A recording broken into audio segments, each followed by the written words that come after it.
我们一个法国朋友，Hello， Bonjour, Maître Lou.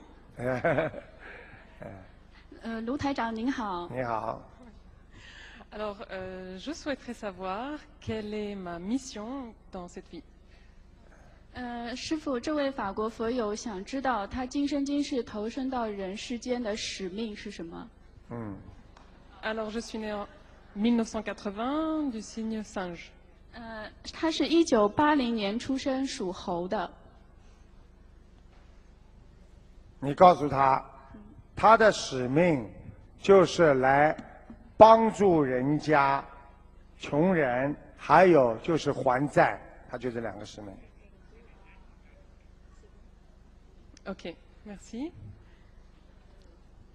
他自己很清楚，他会经常帮助别人，但是人家他帮助完别人，人家不理他了。哎，你翻译啊，小姑娘，你跟他讲呀，你。对，师父，因为这个他带的那个戴翻译器，耳机的他知道。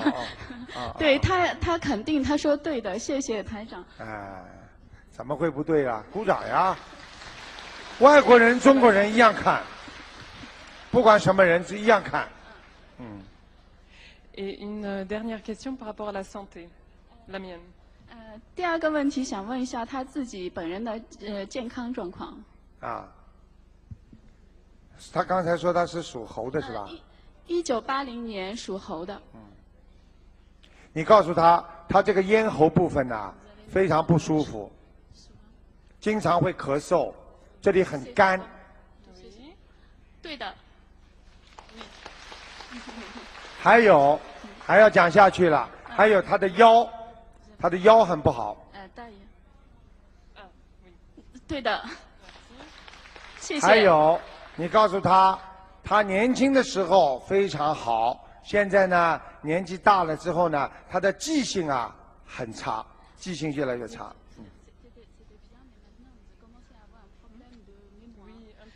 是的，有一点开始了。而且你告诉他，他还有一个问题，他的肠胃和小腹部非常不好，肠胃经常不舒服。对的，完全正确。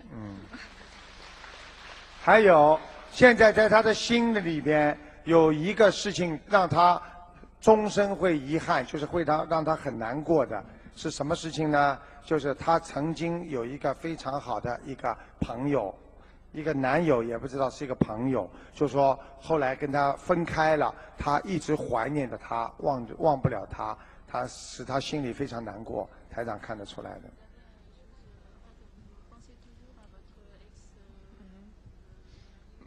Oui, ou un ami très proche, tout à fait. 是的，他现在还经常想的一位曾经非常亲近的朋友。你告诉他，他这个人良心是很好，但是呢，台长也不想讲他的感情问题了。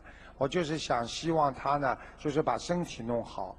身体呢，他以后晚年会出现一个很大的问题，就是关节，他的关节会很差。